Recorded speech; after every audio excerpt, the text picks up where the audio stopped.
Hi, everybody. This is Greg Gossett from Gossett Trading and Mentoring, and today is Saturday, September 6th, 2025. I hope you're doing well. I hope you're having a nice weekend. I hope you had a good trading week last week, and I hope you are going to learn something good today in my weekend review podcast. The format for the podcast for today is, first of all, we're going to go ahead and run the U.S. legal disclaimer.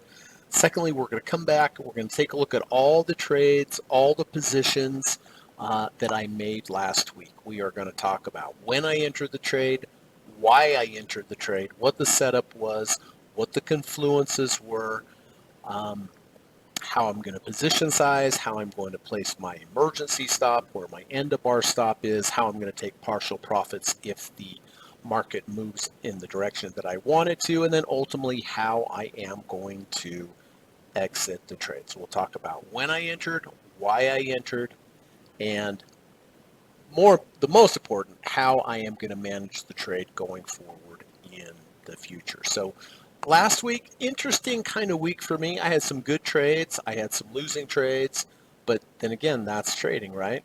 You got to take the good with the bad, and I'll show you exactly what I did. So hopefully this will be helpful for you. Get an idea of how I view trading, how I view my entries, and then how I am going to manage the trade going forward. After that, we're going to talk a little bit about trader psychology. It is the most important skill in trading, the ability to create a plan and then to follow the plan. So it's always helpful for me to teach trading psychology, and so I hope this segment will be helpful for you as well. After that, I have gone down through my master watch list. I do it every Friday night, and I go through both on the daily time frames and the weekly time frames, and I'm looking for setups for next week. I'm looking for confluences, combinations of signals happening together at certain support levels if I'm going long. And, I basically look at a chart and go, well, you know what? Next week, if it got to this level right here, then there would be this, that, and the other. Maybe there would be an order block. Maybe there would be a major moving average. Maybe there would be a low 30 RSI level. Maybe there would be a double bottom with bullish MACD divergences, or ideally, all of them together. So, it's something I suggest to my students and other traders. Look at a chart, and if you had a magic wand and you could say, well, if it got to that point, that would make sense for a whole lot of reasons. Well, mark that down, follow it, and one day, if it gets there, that's probably the time to consider taking the trade. And so that's what I have done, and that's what I'm going to share with you of what I'm looking for next week. All right. So let's get this legal disclaimer out of the way, and then we'll come back and we'll get started. So hang tight. Thanks. This video or live broadcast, like all instructional materials produced by Gossett Trading and Mentoring LLC, is created and published for informational and educational purposes only. Please carefully read and/or listen to the U.S. government required disclaimer before watching this video or live stream broadcast. The video link and disclaimer text are located in the description section of this video or live broadcast, here and here. Thank you so much. Okay, thanks for holding through that with me, and let's get started. So this is Netflix NFLX. I did enter NFLX here or Netflix here on the 7th of August.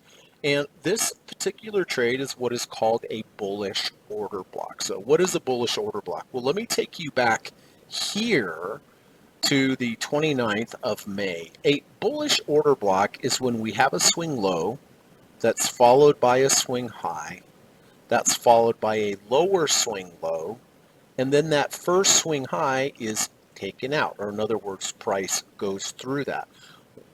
When that happens, the lowest bar close before the market structure change, when we take out that swing high, market structure is changed to the upside. And so therefore I want to buy dips in the order block. And the order block is the high and the low of the lowest bar close before market structure change. So this green box here is the high and the low of this lowest bar close. And you can see I've brought it in to the future. So we had a swing low, we had a swing high, we had a lower swing low, we broke market structure to the upside. Therefore, a dip back to the order block should probably be considered to be bought. Well, look, came right back to the order block, took right on off. Now, then we sold all the way off. We came down, we closed under the order block. But if you're under the order block and you close back in it, well, that is a legitimate entry to get into it again. And that's where I got into the trade here on the 7th of August at $1,181 even. On this day, we closed in the order block. Now, as soon as I enter the trade here, I need to position size. And it's very easy, the formula that I use, and it works really well. It's based upon two things. It's based upon the account value that you have in your trading account, and it depends on the value of the 2ATR. The 2ATR just means twice the average daily range. And by having this number, what you are doing is you are able to position size based upon the volatility. If the volatility is higher, this number is going to be larger, and so therefore it's going to have you purchase a smaller amount of shares. And a lot of traders don't do this. When volatility gets higher, they just buy the same amount of shares. Well, the volatility goes higher, you need to account for that volatility, you probably need to buy fewer amounts of shares. So the formula that I use is very easy. I take 1% of my total capital. If I have $100,000, 1% of that is $1,000. I take $1,000 and I divide it by the value of the 2ATR. Well, right now the value of the 2ATR is $55.30. So I take $1,000 divided by 55.30, tells me to buy 18 shares. All right. And if I had $1 million, 1% is 10,000. I would have 10,000 divided by 55.30, tell me to buy a different amount of shares, right? So that is what I mean by position sizing based upon the current market volatility. Taking 1% of your account, dividing by the value of the 2ATR. This is how I do it. It's worked very well for me for years. So the entry signal was that we rejected the bottom of the order block and closed back above the order block. Again, $1,181. Now, as soon as I enter here, the first thing I do is I place my emergency stop exactly the value of the 2ATR below my entry, right? Because we just did the math. So make the entry here minus $55.30. This is my emergency stop. So if I have 18 shares and it moves down 55.30, how much have I lost? I've lost $1,000. I've lost 1% of my account, right? You have to have a level that, okay, I am totally wrong. This is all I'm going to allow myself to lose is 1% of my account. And that's why you take the entry price minus the 2ATR, because we did the math, right? 18 shares. If it goes down this much, I'm going to lose $1,000 now, or 1% of my account. Now, the good news is that this emergency stop only happens about 5% of the time because it's so far below you. Your end of bar stop, if you have a loss on a trade, 95% of the time it's going to come from your end of bar stop. Now, my end of bar stop is simply a close below the low of this order block. I have to have the emergency stop down here for an emergency, right? I have to have it down there. But like I said, only 5% of the time is this going to trigger. The other 95% of the time, if my loss is just going to be a close below the low of this order block, because that's why I took the trade in the first place. All right, and you can see that's very close to it. If the next day this had closed below the order block, I'm just going to get out of the trade. All right, so we have the entry, rejection of the low of the order block. I position size. I place my emergency stop 2 ATRs below. My end of bar stop is a close below the low of the order block. The next thing I do is I take my entry price and I add the value of the 1.5 ATR to it above my entry price. So right now the value is 41.47. So I take my entry price. As soon as I enter, whatever that 1.5 is, I put an orange line here. This is my trailing stop mode. So that once I enter the trade, if it moves up to the trailing stop mode, now I'm in trailing stop mode. It doesn't mean I do anything. It just means now in the future, if I have a close below a previous bar's low, I am going to get out of half of the position. Okay, and what this does is it tightens everything up. I mean, if you take a trade and it starts to move your way, you need to tighten everything up, right? You don't want to give that all back. Well, by going into trailing stop mode and then selling half of your position, if you have a close below a previous bar's low after reaching trailing stop mode, you're tightening everything up just by default. All right.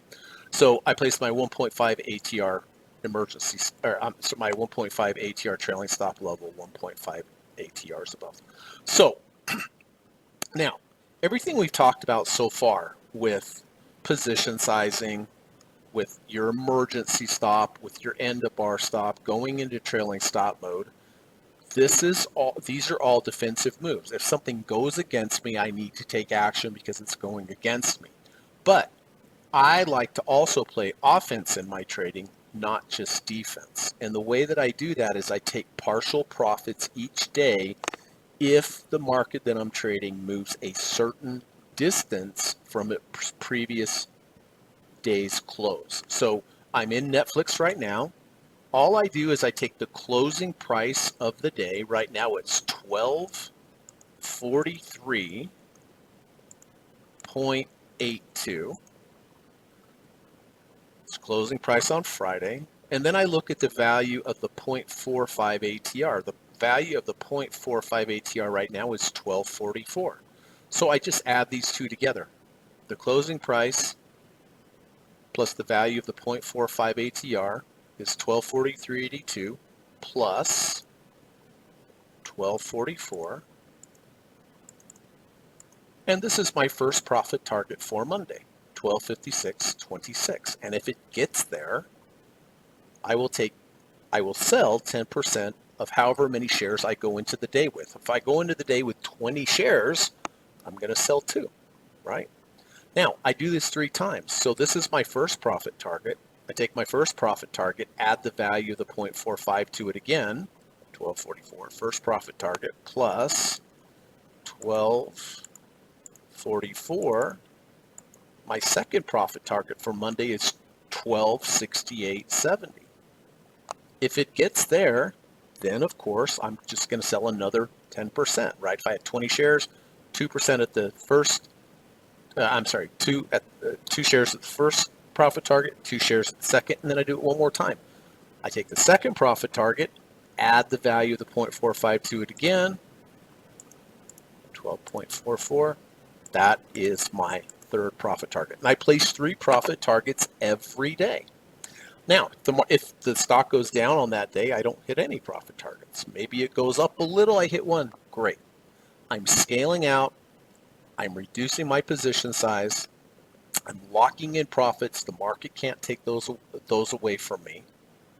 And I'm such a huge fan of taking partial profits. As with any good sports team, you need to play offense.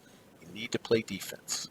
In trading, your stops, trailing stop mode, emergency stop, these are defensive moves. But the offensive is taking the partial profits each day. If the market is giving you them, I take a little. All right. So let's start from scratch here now that we've covered everything. So entered the trade here 7th of August at $1,181 because of a rejection of the bottom of the order block. I position size, I place my emergency stop 2 ATRs below. My end of bar stop is simply a close below the low of the order block. I place my 1.5 ATR trailing stop level above. And the next day, what happens? Takes off like a rocket. Thankfully, right? I hit multiple profit targets. And in addition to hitting multiple profit targets, I got to trailing stop mode. I touched the line, I'm in trailing stop mode. All that means now going forward is that if I have a close below a previous bar's low after reaching trailing stop, I'm going to sell half. So the next day was up, hit another profit target. Next day was up, hit another profit target. Now this day on the 13th of August, I had my first close below a previous bar's low after reaching trailing stop level. What am I supposed to do? Sell half of the remaining shares of the position that I went into the day with, right?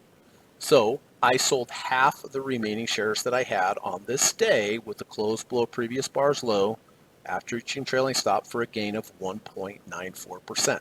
Now, this changes a lot of things. I've sold half, so I've tightened everything up, right? Now look, the next day after I sold, boom, right back up. Am I bummed that I sold half? Not really. I'm glad that I have half still, right? And on this big day up, I took more profit targets.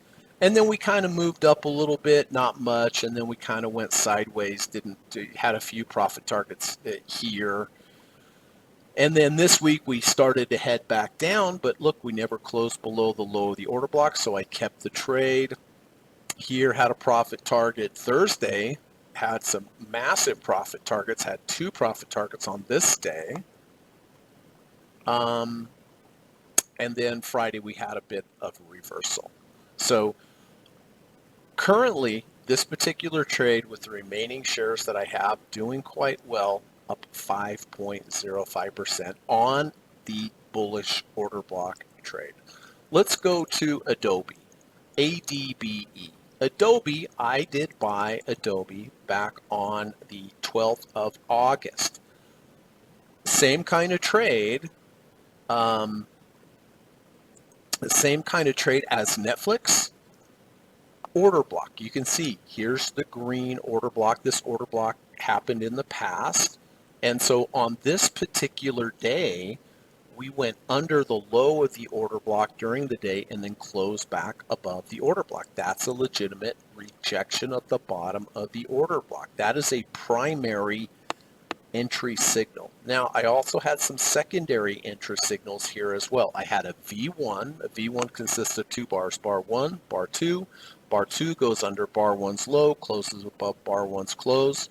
Secondary signal, I wouldn't take the signal, the trade just based upon that alone, but in concert with the primary signal, which is a rejection of the bottom of the order block, it improves the chances of the trade. Also here we have the negative 3rd ATR channel. This is the gray line. This is also a secondary signal. The previous day we were below it. On the day that I took the trade, above it. So nice signal, rejection of the bottom of the order block, plus a V1, plus a rejection of the negative 1 ATR channel. So I entered at 336.07. I position size. I placed my emergency stop 2 ATRs below. My end of bar stop is simply a close below the low of the order block. I placed my 1.5 ATR trailing stop level above. And the next day after I enter, again, takes off like a rocket ship. Hit multiple profit targets, got to trailing stop level. Now I'm in trailing stop mode. As the trade progressed, hit a profit target here, hit another profit target here. Here on the 20th, first close below previous bar's low after reaching trailing stop level. I sold half of the remaining shares that I had for a gain of 4.86%. On this day here, took another profit target. And then here you have about 2 weeks of almost straight down. Now it never closed below the low of the order block, so I am still in the trade, and then had a nice day on Friday where again I hit profit targets. So the remaining shares that I have on Adobe currently up 3.69%. But you know what's interesting that I want to show you on this chart, if we go back in time on Adobe, we have an order block all the way back here that started on the 7th of April. Swing low, swing high, lower swing low, market structure change. This now, the lowest bar close back here before the market structure change becomes the order block going forward. And that's where I took the trade from. But order blocks are always evolving and new ones are forming. And I'll give you an example here. Here's a more recent swing low, followed by a recent swing high, followed by a lower swing low. And then on this day here, we took out this swing high. Well, this creates a new order block. This is in the blue, right? The green was one from further back. The blue is the most recent one. And again, if you break structure, then you want to buy dips back to the order block. Well, look, on Thursday, when we dipped down, look where we dipped down to. We dipped down to this order, the new order block, and took off. Pretty interesting, right? But keep in mind, order blocks do change. They evolve. Like this was the green was an order block from the past, but then we had a more recent order block up here. All right. So if you're looking at buying an order block and it loses that order block, well, then you have to look lower for a new order block. And then you have to keep in mind that there are new order blocks forming, but they're super, super helpful order blocks. I am the biggest fan of order blocks ever, and they are really good for trading, like, you know, in so many different ways. So Adobe, the remaining shares up 3.69% on Adobe. Southwest Airlines, love. Okay. Southwest Airlines, I entered Southwest Airlines here on the 21st of August. Why? Nice combination of confluences. You can see the purple line inside of the green order block. Well, that is a 250-day moving average. This trade is a combination of a deep dip buy alongside a bullish order block. You can buy an order block with the rejection of the high of the order block or rejection of the lower of the order block. That's fine. That's totally legitimate. But some of my favorite trades are when you have a major moving average, like a 250-day moving average, a 200, a 300, that resides within the actual order block, because it gives you a very good line in the sand. If I took this trade here because it rejected the 250-day moving average. So in other words, it went below it during the day and then closed back above. That was my entry signal. So I got in at 3108, and the combination was an intraday rejection of the 250-day moving average inside the order block, right? So I got long 3108, placed my emergency stop 2 ATRs below. My end of bar stop is simply a close below the 250-day moving average. So I have a very good risk to reward ratio. I placed my trailing stop level 1.5 ATRs above, and look, the next day, kaboom, out of the gates, right up again, hit multiple profit targets, and on the same day, I got into trailing stop mode. So I'm scaling out here on the big bar up, and now I'm in trailing stop mode. Next day, nothing. Next day, we move up nicely again, more profit targets. Next day, nothing. And then on this particular day, on the 28th of August, it was our first close below a previous bar's low after reaching trailing stop level. What do? I sell half of the remaining shares that I go into the day with, right? However many shares I go into the day with, I sell half. So I locked in a profit of 5.53% on half because it was the first close below the previous bar's low.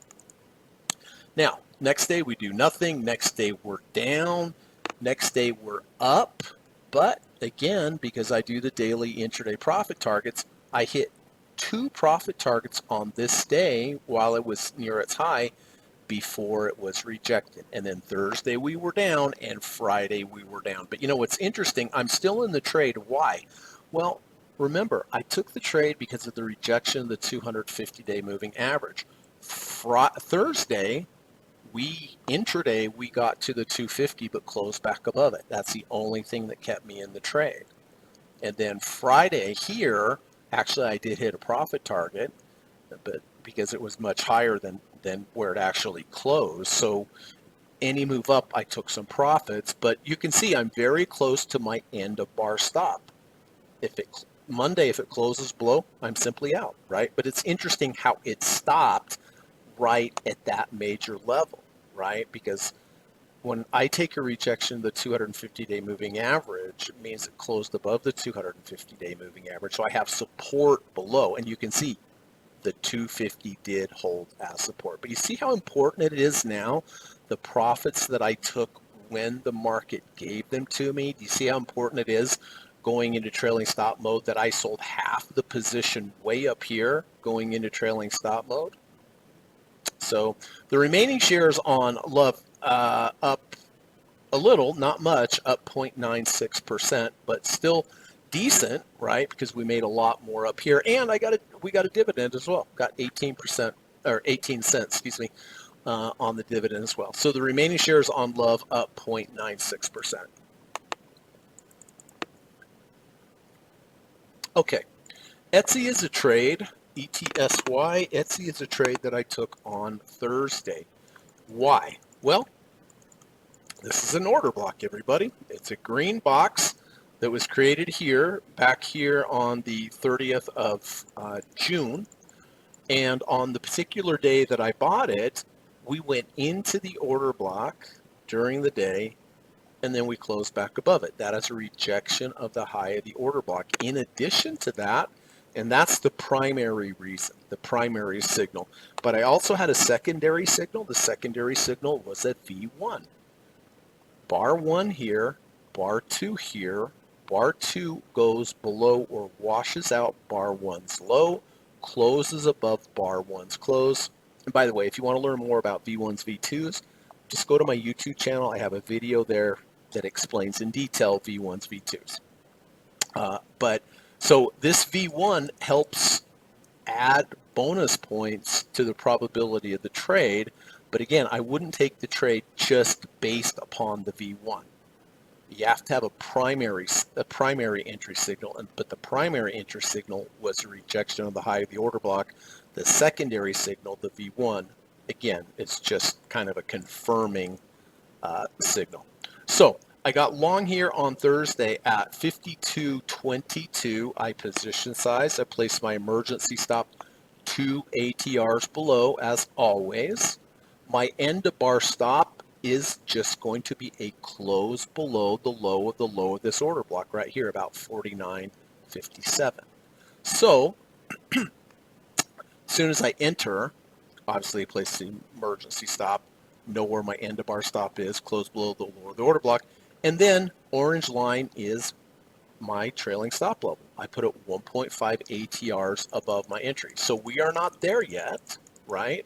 But Friday was up 3.54%, and I did hit a profit target, one profit target, right? So I took 10%. If I went into the day with 100 shares, I took off 10. Now I have 90.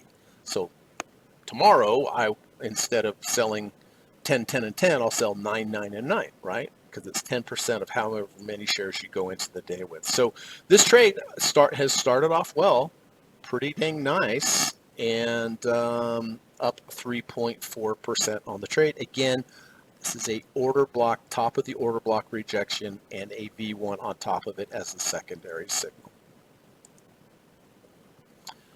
And that was on Thursday. And then Friday, I did enter BITO. Okay, so that's Bitcoin ETF. Now, I like these signals a lot. It's not an order block. This is called an abandoned baby. Crazy name, right? Why is it called abandoned baby? Well, an abandoned baby happens, everyone, when you get a bar where the day before the bar, it gaps down. You can see here on the 3rd, we gap down.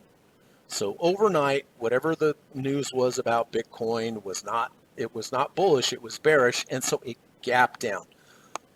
But then on Friday, we gapped right up. So very quickly, we went from bearish sentiment to bullish sentiment. And when those quick changes in sentiment happens, if everyone's really bearish, but all of a sudden they get really bullish, that's an indication that in the future, you're going to see that market higher. If you gap up, everyone's very, very bullish on something, but then immediately the next day you gap down, that's a very fast change in sentiment. And what you're going to see there is more likely in the future, you're going to see things lower.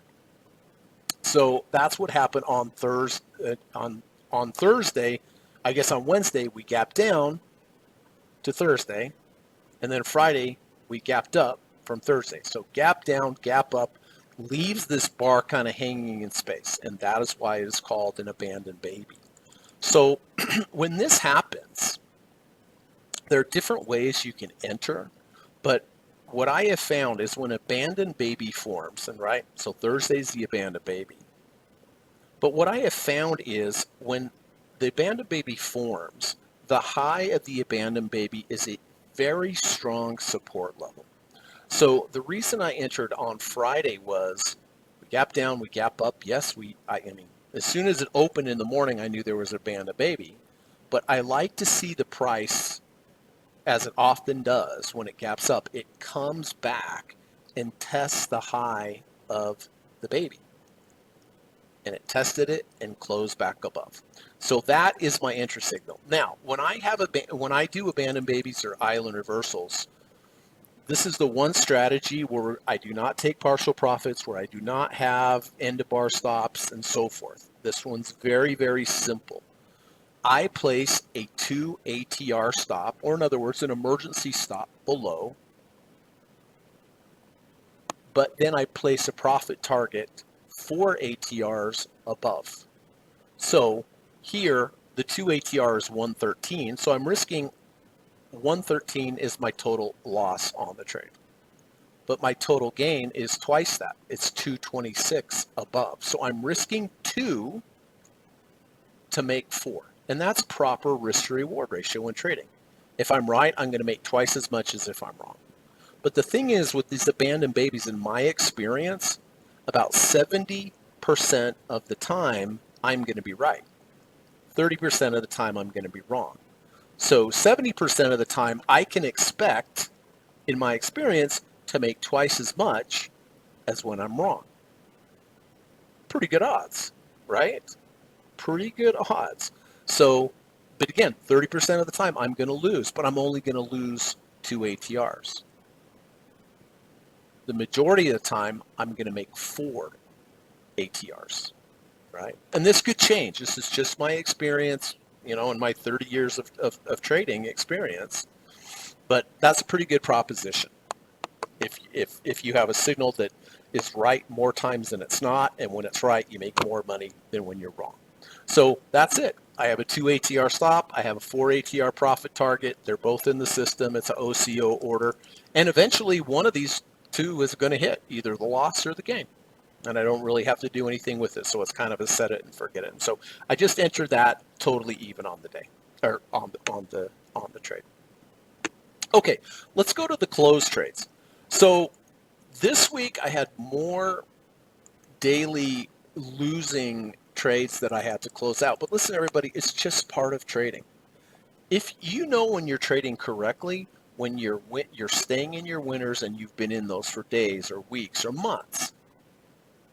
But we're always going to have losing trades. But if you're trading correctly, you're going to be out of those trades quickly. A lot of times when I'm in a losing trade, I get in, I'm out in a day or two.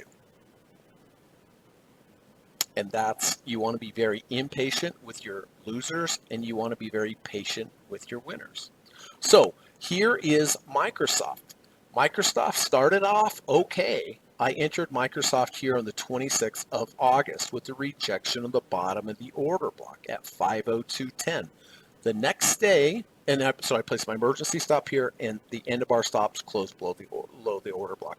Orange line up here, trailing stop level, right? I got the trailing stop level. So started out okay. The next day it went up my direction, hit a profit target, great.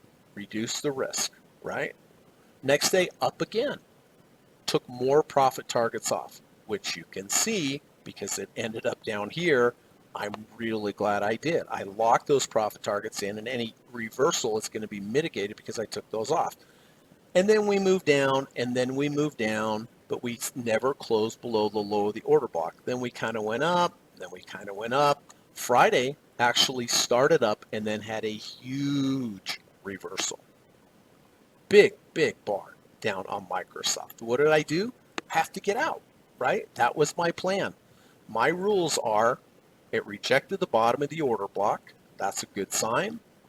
But if in the future it succumbs to the order block and closes below, that's all there is to it. I just have to get out of the trade.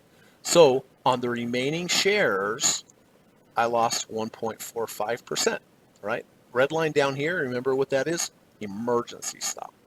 Even if I would have gotten all the way down here, how much would I have lost of my total account? Only 1%, right?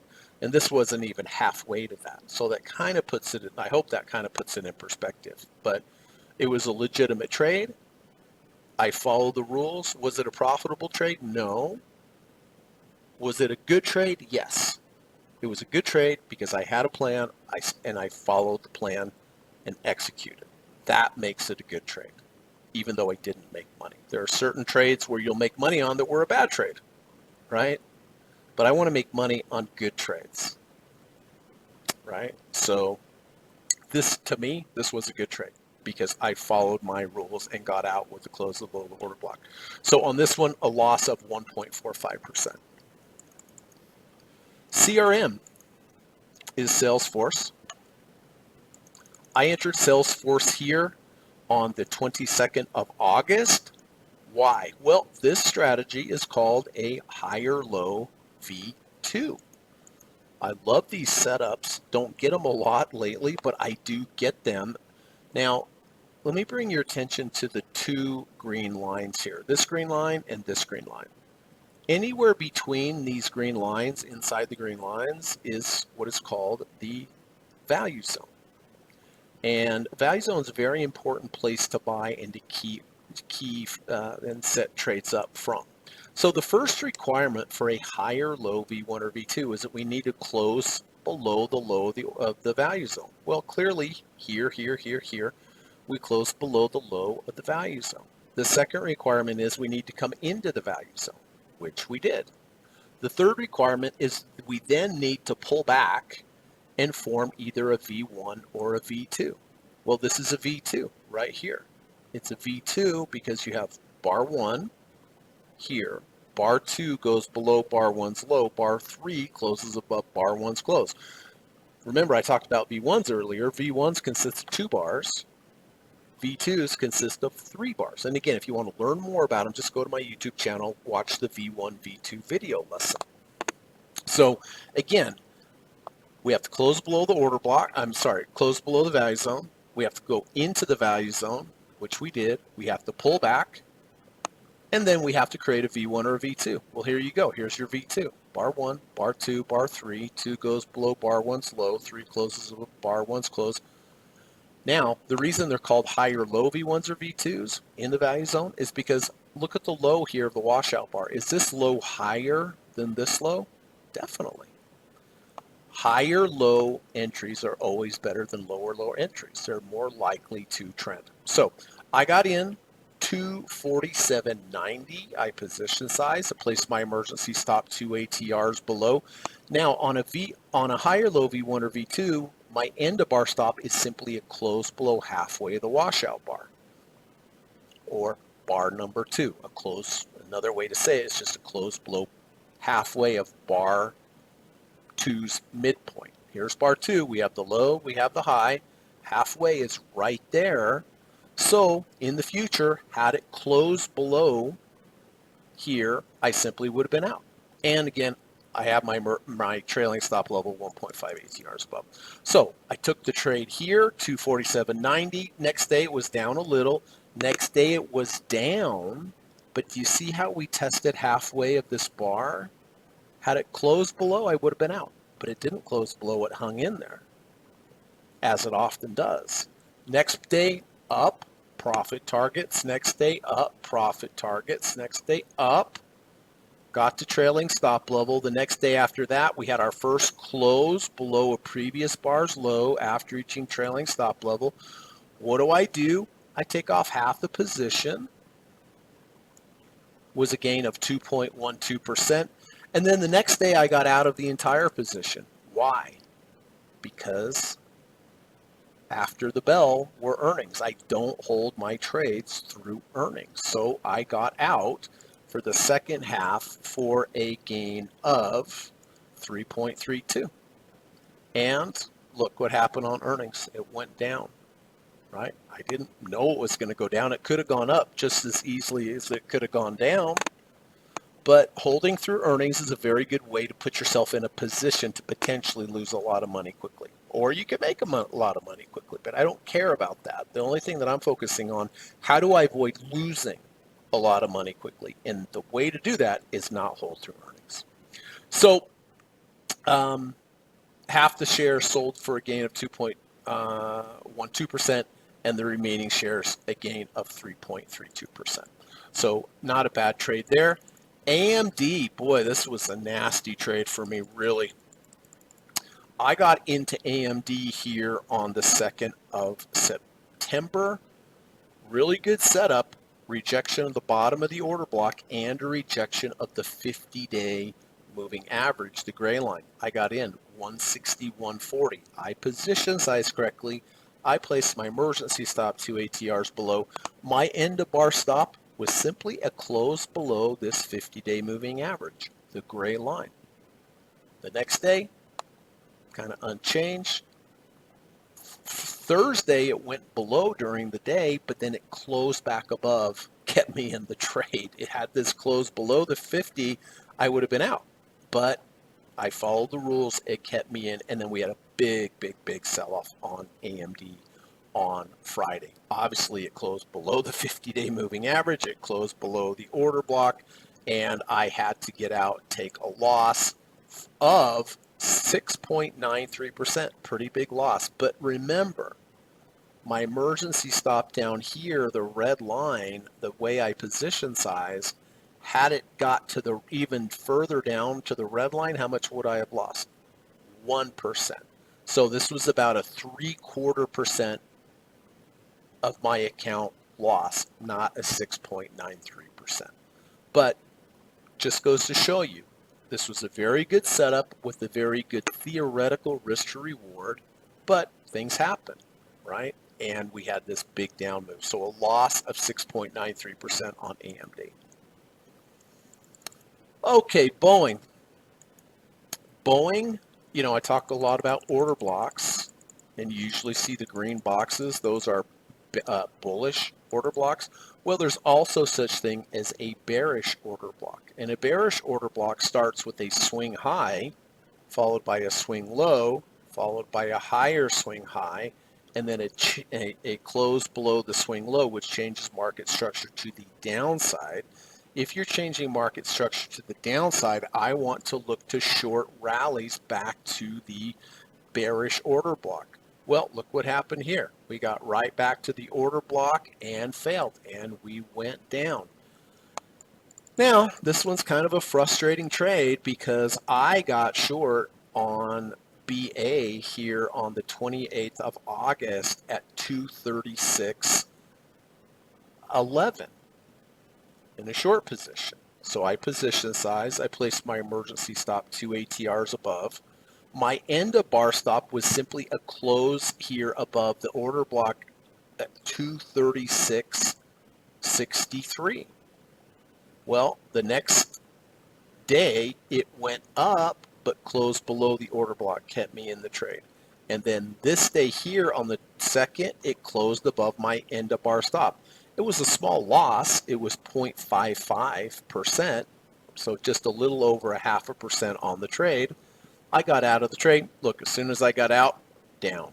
But what are you going to do, right? It happens. You can't control it, so no use in complaining. But yeah, it kind of, you know, it was a bummer, right? That I had the right idea, but my rules got me out. So sometimes your rules will cost you a little bit, but overall, they're going to save you a lot. So did have to exit this short trade for a loss of 0.55%. Okay, so those are all the dailies, the opens, and the close. Let's quickly look at the weeklies before we move on. So weekly bars close on Friday, so I make my selling by buying and selling decisions on the Friday, on Friday bars.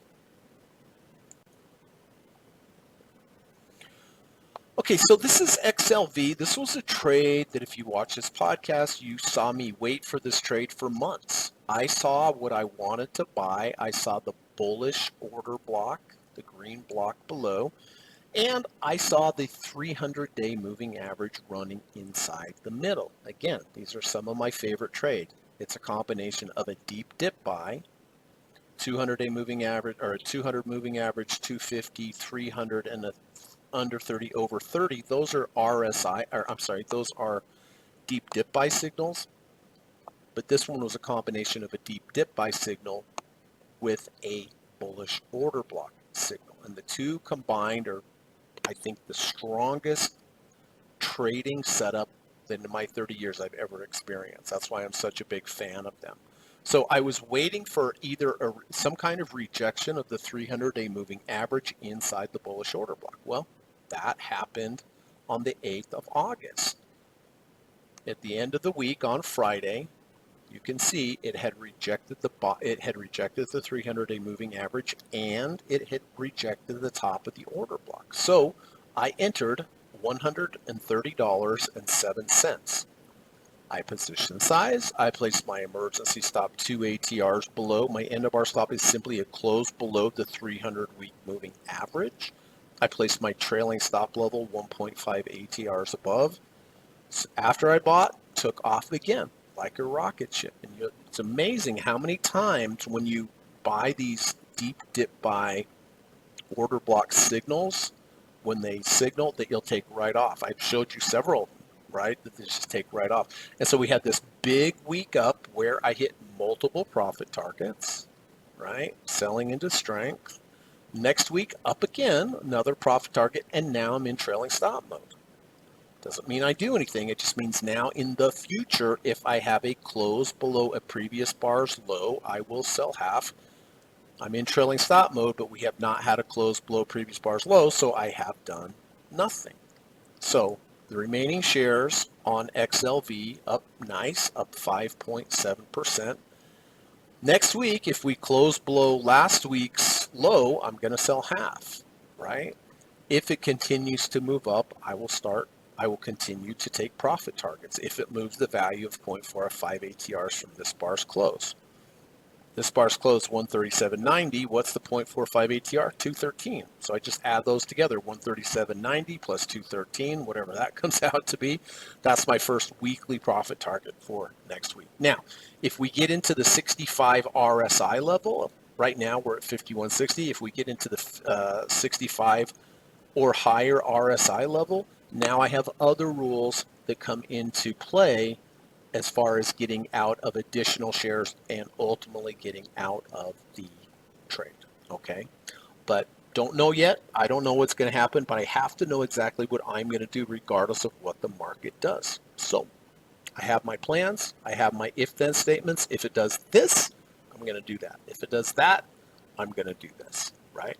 So it's important, everybody. You have to have a plan. Whether you learn it from me or you learn it from someone else, doesn't matter. If they're good trading principles and tenets of trading, good risk to reward ratios, confluences of signals, over the time, you're going to do fine as a trader. But you have to be patient, wait for those correct signals, and then more importantly than anything, you have to follow your plan.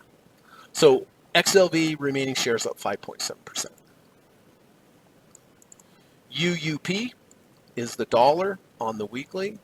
Nice confluence, deep dip buy, order block. I entered here at 27.21, rejection of the high of the weekly order block, close under, close over the 200-week moving average. Position size, place my emergency stop 2 ATRs below, place my trailing stop level 1.5 ATRs above. Next week, moved up, hit a profit target. Next week, down. Next week, big ups. hit multiple profit targets, also got into trailing stop mode. Then next week down, and then this week, the next week, we closed below a previous bar's low after reaching trailing stop level, got out of half the position for a gain of 0.51%. Next week up, profit target. This week, nothing, just kind of holding steady. The remaining shares on UUP up 0.73%. But again, do you see why on this huge big up move here, it was important that I took it while I had it, because it's lower now than it was there, right? So the remaining shares up 0.73%. TLT, all right. I've been in this trade since January, everybody, and it finally did something good this week. I got in TLT all the way back here on the 17th of January. Rejection of the high of the order block and a V1. I got in 87.20, emergency stop, 2 ATRs below. Stop on this trade, close below the order block. Place the 1.5 ATR trailing stop level above. We kind of moved up here for a few weeks, hit a profit target along the way. On this week, 28th of February, we got to trailing stop level and we hit multiple profit targets, which was great. Then we moved sideways for about a month, and then we had a big move up again where I took more profit targets. And I'm in trailing stop mode. Then we had this huge sell-off this week. Do you remember that? Huge. Well, we clearly closed below the previous bar's low after reaching trailing stop level. I had to exit half of my position for a loss of 0.58%, but I still kept half. And then for the next few weeks, we did move up, gave some more profit targets. Then we moved straight down for a month. No profit targets, nothing. But it never closed below my stop, so I hung in there. Then we kind of drifted up for a couple months, hit some profit targets along the way. Then we came down for a couple weeks, and then we went up, right? This thing's just up and down and up and down. But whenever we had ups, I took the profits. And then this week, really nice week. Got profitable on the trade. The remaining shares on this particular trade up 1.54%. Not a lot, but you know, the nice thing about TLT and one of the added benefits of having a long-term trade like this is, yeah, okay, I'm profitable on the trade overall, but I've been in this trade for 9 months. Well, TLT pays 4% for the year, and it pays a dividend, and it pays it monthly. So in addition to being up on the swing trade, also I receive the dividends each month for 9 months. So not bad at all. So remaining shares up 1.54%. All right, I think we're to the last one. Oh, thankfully, Amazon. All right, Amazon is a short trade on the weekly. You see the red box up here? It's a bearish order block. Why is it a bearish order block? We have a swing high, we have a swing low, and we have another swing high. After that swing high, we take out the first swing low, boom, to the downside. That puts us to a bearish order block. Doesn't mean we do anything. It just means that once we get back to the bearish order block, I'm going to think about shorting. I shorted here at 230.90. Why? Well, for one reason, it's in the order block, and two, back here on the 7th of February, we had a big down bar. If you have a big down bar and then rally back to halfway that big down bar, very often you're going to find resistance there. So I had two resistance areas. We rejected the halfway of the big down bar at 233.70, and it happened in an order block. So I shorted here 230.90. A couple weeks, it's kind of moved sideways. This week, it was above my end of bar stop at one point, but remember, I wait for the end of the bar to make my final decision. So it's a weekly bar. I wait till Friday. It closed below. It kept me in the short. So down slightly on the trade, not a lot, down 0.72%. And next week, if it closes above my stop here, 233.70, I just get out. If it starts moving down, of course, I'm going to take partial profits. On the downside for the 0.45 ATR profits. If we get down here to trailing stop mode, then I go into trailing stop mode. So those are all the trades. I know that there was a lot of them. I guess there's positives and minuses to that, but I think the positives is that you see my trades on many different stocks and with different entry signals. I mean, we covered a band, when we look at the signals that I took, band of babies, higher low V1s, V2s, order blocks, deep dip buys, and combinations of order blocks and deep dip buys together. So anyway, hopefully that was helpful. If it was and you found it valuable and you learned something, I really would appreciate if you could hit the thumbs up button. Really helps out the channel. And before we get on to next week's trades, let's do a few minutes on trader psychology. And this is from Mark Minervini. So Mark says, when you learn to cut your losses and fail small, you stay in the game. If you're going to keep playing, sooner or later, you're going to succeed. The people who lose the game are the ones who rarely fail, but eventually they fail so big that they don't get to play the game, or they don't get to play again. Taking a loss is fine, everyone. You should be proud of yourself that you took a small loss, because taking small losses, you can stay in the game and keep trading. But if you have a big loss, now you can't trade anymore. It's over. If you're using good trading strategies, sound fundamental trading strategies, it doesn't mean you're going to win every trade. You're going to lose a lot of trades. That's just the cost of doing business and trading. But if they're small, it keeps you around. By staying around, you get to be a better trader. You get experience, you get better, you get better. But if you're one of those traders that never fails because of your ego or whatever reason, fine. You don't fail, but you will eventually run into a monster trade that literally could wipe you out. So I know it's not fun to take losses. People can complain, they whine, they cry, but be happy that you're taking a loss and be proud of yourself that you are taking the loss. That's part of your plan.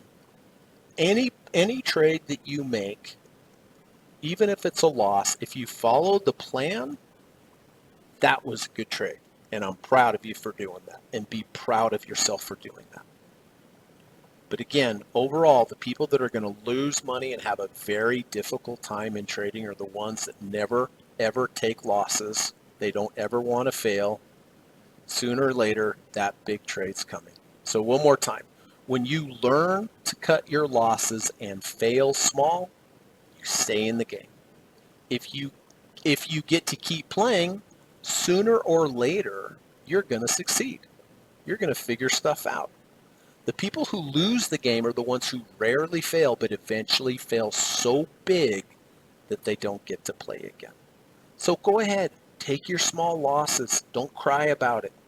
It's part of doing business. That's what professional traders do. They take losses happily. And they're glad that they followed their plan. Trading is a difficult business. It's not always going to be winning trades. You got to take the good with the bad. But all I can say is keep those losses small and good things will happen. You'll stay in the game. And you can follow Mark Minervini at Mark Minervini over, excuse me, on Twitter. Okay, let's get to the potential trades for next week and see what we have cooking over here.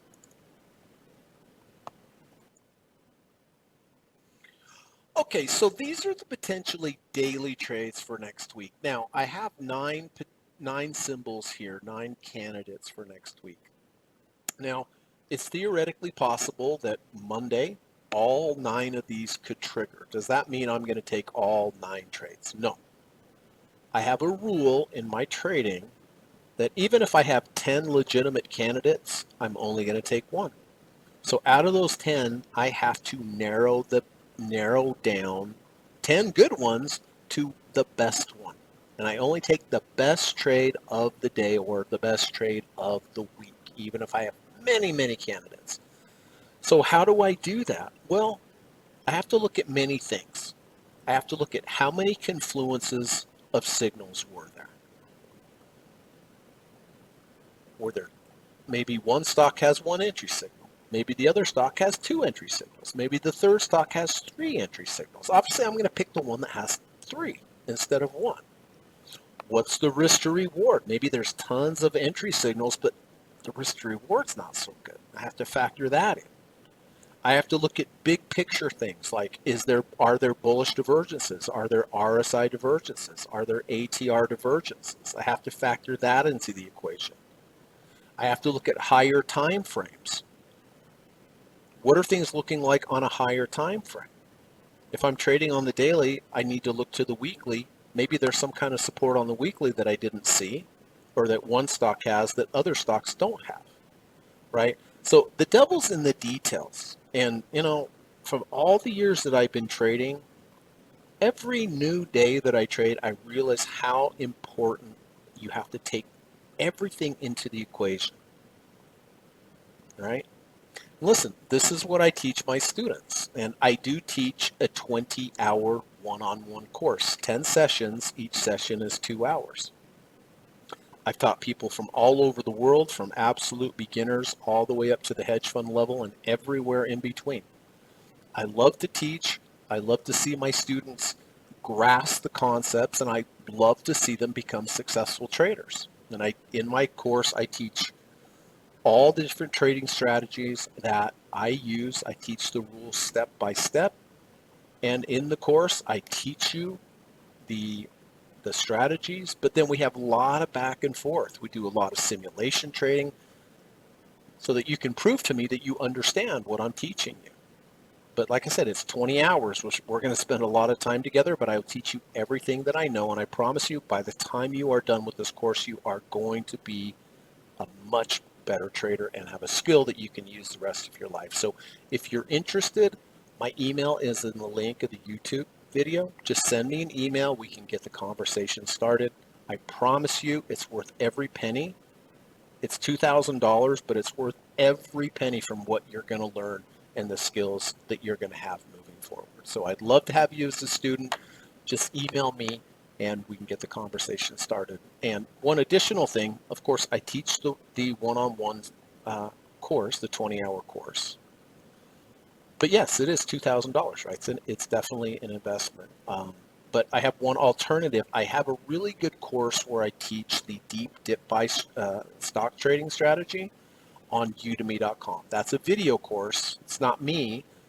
Well, it is me, but it's not me live. It's video recorded, and it's 9.5 hours of content. It's a great course. I've sold so many of those around the world, and the deep dip buy is a good strategy to start with. So if you're interested in that, the Udemy link is below. So if I can help you in any way, teaching, consulting, reviewing your trades, just send me an email. I do this for people all over the world. So, and I think it's helpful for them, at least from what they tell me and what they show me. So anyway,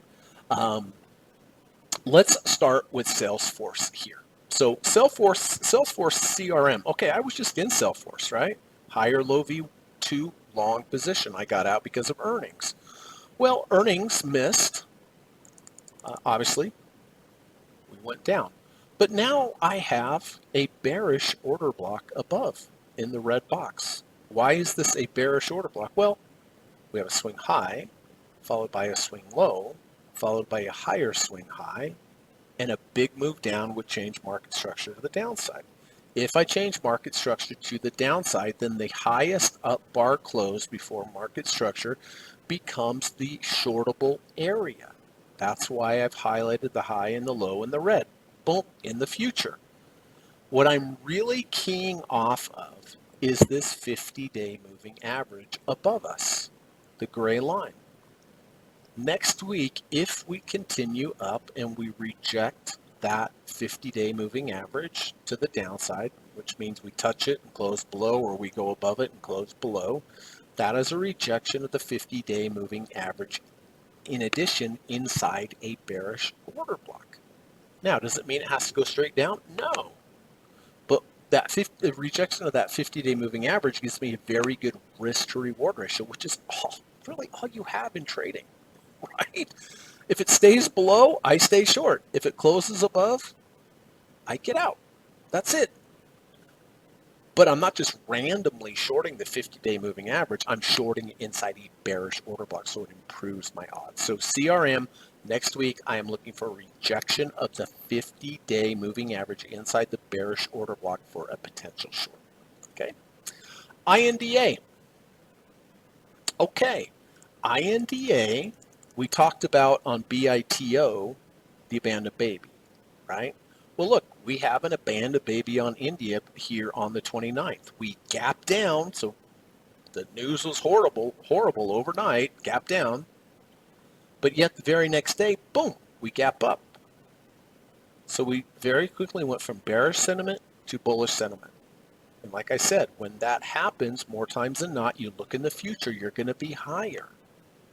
Well, look, already it's higher, right? Gap down, gap up. Was it so far? Yes. But the risk to reward to me was not so great on this trade. Remember, when you form an abandoned baby, the high of the abandoned baby is a very important strategic support level. That's why I drew the green line here at 52.01. That's the high of the abandoned baby. So if INDA comes down, tests the high of that baby, and closes above, that's the place for me to get long. And if I do get long, 2 ATR stop to the downside, 4 ATR to the upside. Remember, on abandoned babies, that's how I structured the trade. 2 ATR stop, 4 ATR profit target. But INDA may never get there. And if it doesn't, fine, right? This is Greg's perfect world. I don't get into a trade unless it's perfecto. And perfecto for me on INDA, non-negotiable. It has to come down and test the high of that baby. If it does, then I'll consider taking the trade. And that's how you should be, everybody. Look at your charts over the weekend. Go down through. Look and go, in a perfect world for me, that's where I want to buy.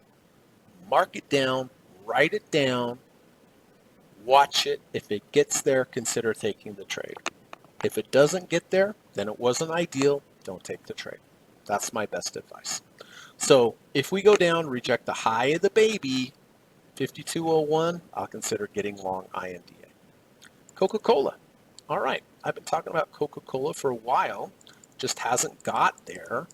Well, you see a big green box. What is that? That is a bullish order block, clearly, right? The high and the low of this bar here on 4.7. What's living inside of this bullish order block? Major moving averages, right? The purple is the 250, the black is the 200, the orange is the 300. These are all deep dip buy levels. But these deep dip buy levels are happening inside the bullish order block. It's my favorite trade. Major moving averages, deep dip buy moving averages inside a bullish order block. So I'm looking for a rejection of one of these major moving averages. You might say, well, Greg, here on the 3rd, it rejected the 200-day moving average, and it rejected the high of the order block. You are right. Is it legit? Yes. Did I take it? No. Why? Because the risk to reward's horrible. It's horrible. That's what I was saying. You have to look at the big picture and go, okay, well, 2 legitimate signals. Yeah, they're legitimate, but you have to nuance it. Was the risk to reward great? Horrible. Horrible. That's why I didn't take the trade.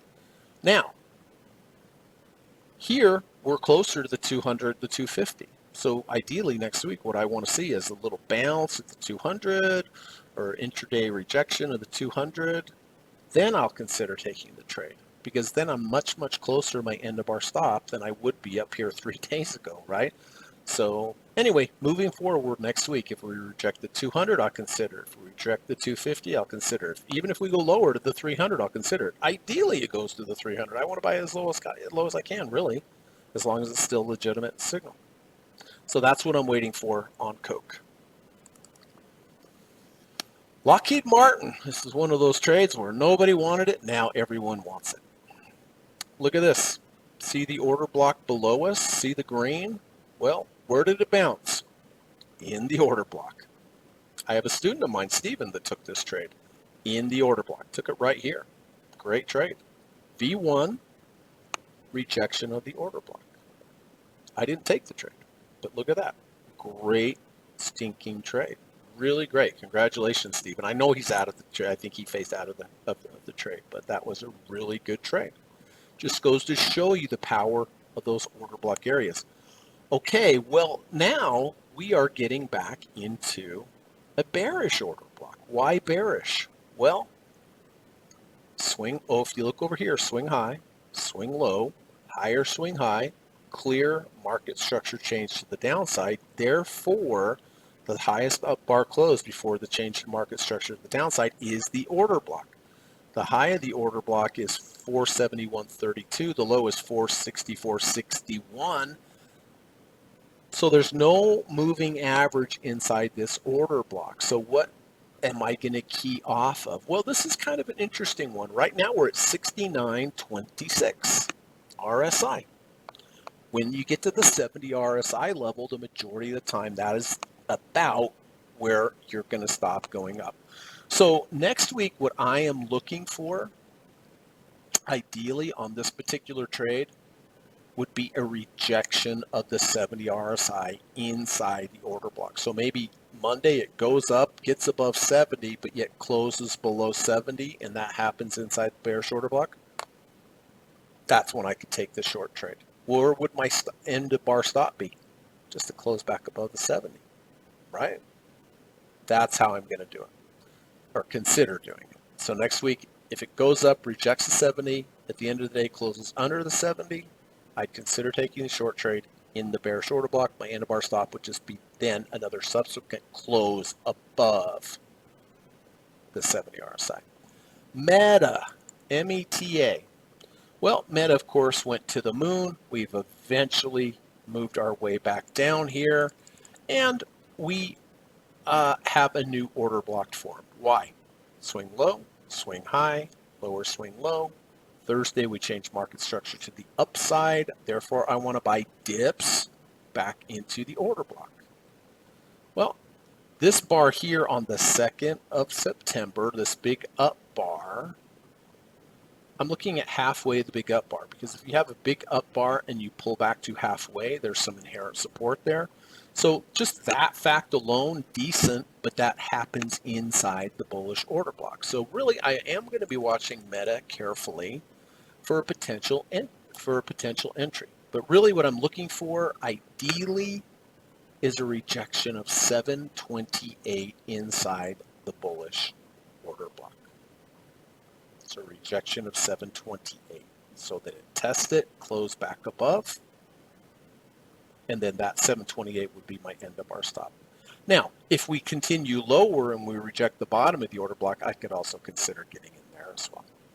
Microsoft. Okay, well, I got beat up on Microsoft last week, and we lost the order block. So what do? Never trade Microsoft again because now I'm mad? No. If you lose an order block, you need to look lower for the lower order block that happened before then. That happened all the way back here on the 13th of June. This is see, here's the more recent order block. We lost it on Friday. If you lose it, you have to look lower to the other order block. Well, this is perfect. Here is the new order block below, and what I really like about this is the 100-day moving average, the red line, lives inside of this lower order block. So if we were to go down next week and reject this 100-day moving average, it would be a really great entry point. Does it mean it would work? No.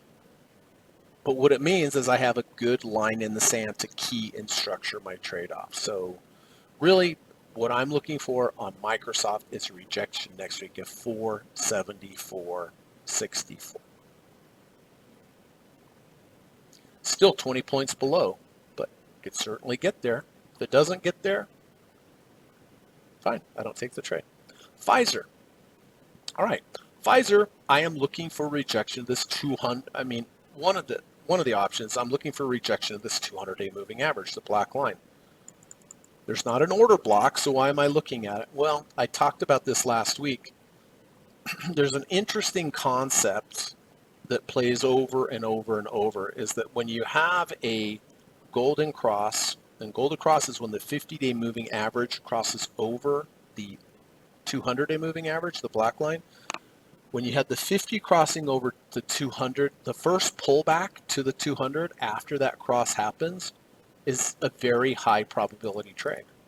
So that's why I've outlined the black line here. If we get to the 200 next week and just simply reject the 200, I would consider taking the trade based upon the risk to reward, because in the recent past, we've had the bullish cross. So when the bullish cross happens, pull back to the 200.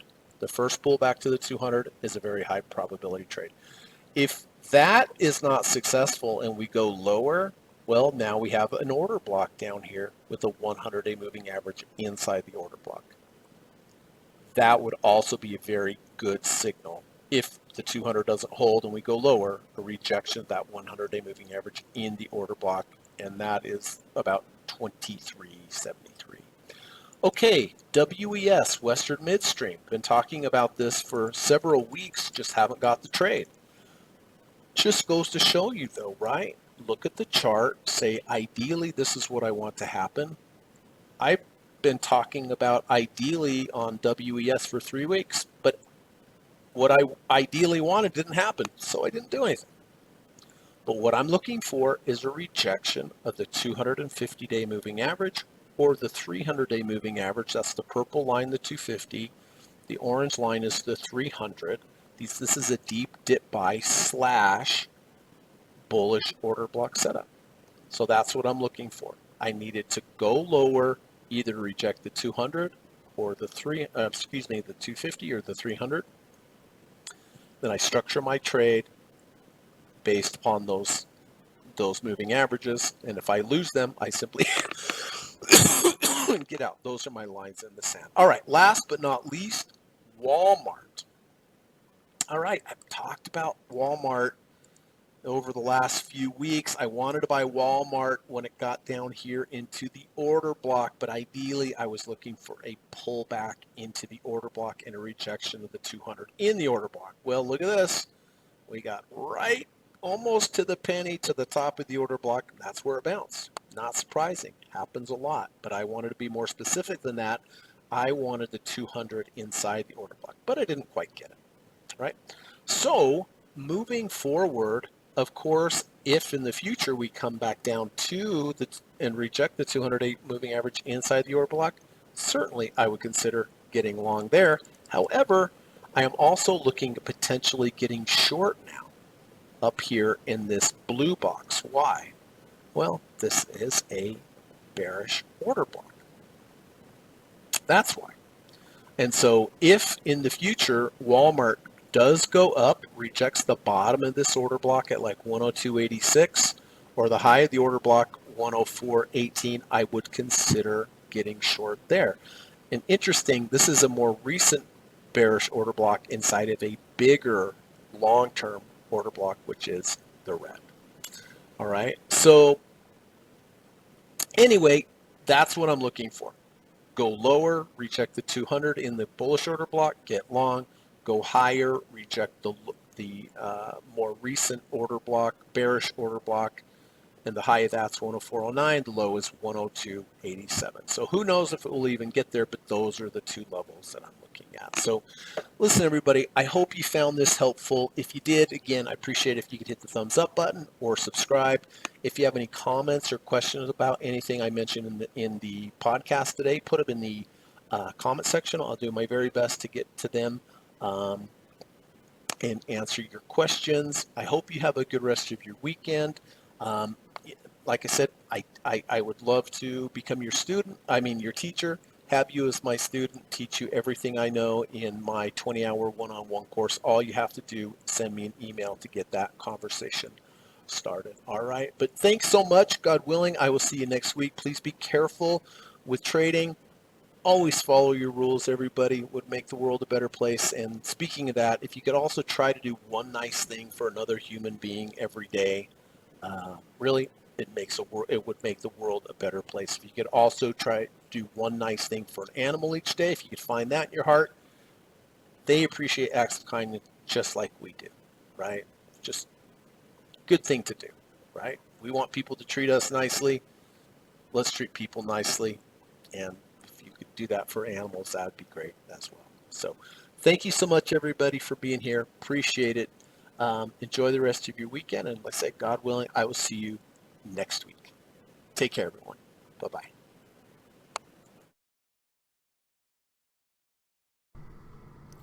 U.S. government required disclaimer.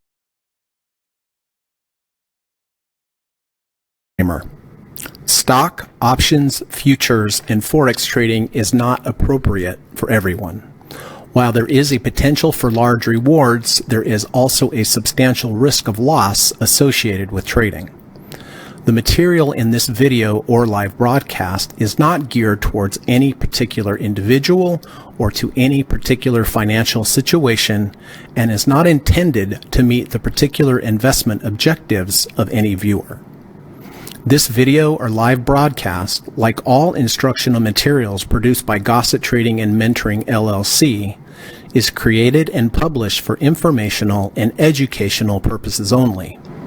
Any and all information contained in, implied, or referenced by this video or live broadcast is not to be construed as investment advice, and no representation is made that any individual or entity involved in production of this video or live broadcast is an investment or financial advisor or is registered or authorized to give any financial advice. We are publishers and educators only. Therefore, the various producers of this video or live broadcast will not accept liability for any loss or damage of any kind which may arise either directly or indirectly out of the use of any of this material, including any loss of profit. No representation is made that any account or investment will or is likely to achieve the profit or losses demonstrated. We recommend consultation with a licensed and qualified professional before making any investment decision.